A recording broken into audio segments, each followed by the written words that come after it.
I have decided what I think is best for my students in my classes, and it is to give the quiz at the end. Now, with a little caveat, I don't just go from lecture to quiz. Here's what I do. I've started promising my students 5 minutes of buffer time. And in this 5 minutes, they can do whatever they want. They can sit in silence. They can review old material. They can talk to each other. And they can transition from what we just learned in class to what they need to remember for the quiz.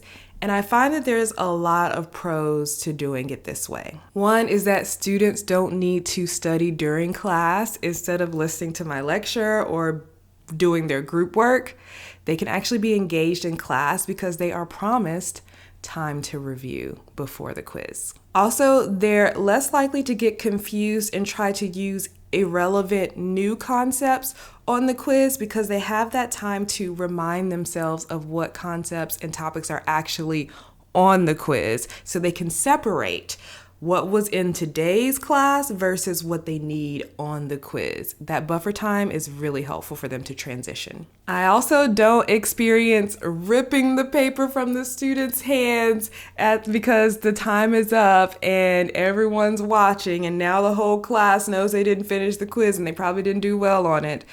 Well, the students who have finished have already left. It's usually just 1 or 2 students who are still waiting. And so instead of having to rip the paper out of their hands, I can just say something like, all right, you guys, I have to head to my next class. I'm headed out the door. If I don't have your quiz, then I can't grade it. Then they'll finish. And that way it's not me standing over them, which is so uncomfortable and so intimidating. It's not how I want to be in the class. So I do prefer this method at the end of class. Now, there's still some cons that we mentioned before that still happen, but it's less severe, I would say. I do still have students who do try to study during class, but it's easy for me to come up to them and say, remember, today's class is about this topic. This is the only day we're going to be covering this. You will have 5 minutes to go back over the stuff that's on the quiz. So just reminding them, and I do have to remind them quite a bit at the beginning of the semester, but I find that it's very minimal that students will keep trying to study for the quiz instead of working on what we're doing in class for the day because that promised 5 minutes of buffer time. So a new con here is what they do with that 5 minutes of buffer time. So again, I let them do whatever they want. They can continue working on today's work. They can sit in silence. They can study for the upcoming quiz, whatever they want to do. The problem occurs is when they ask me questions during that 5 minutes because it's never a great idea to ask questions right before the test because they're always panicked questions. And if I answer in a way that's confusing to them or challenges what they already thought was true, then now they're confused and they panic and they think they don't understand anything. And now there's 1,000 follow-up questions and other students are listening and now the whole class is in a panic state. And now I've spent too much time answering their question and now there's less time to take the quiz. And so I have to just say, I won't accept any deep questions.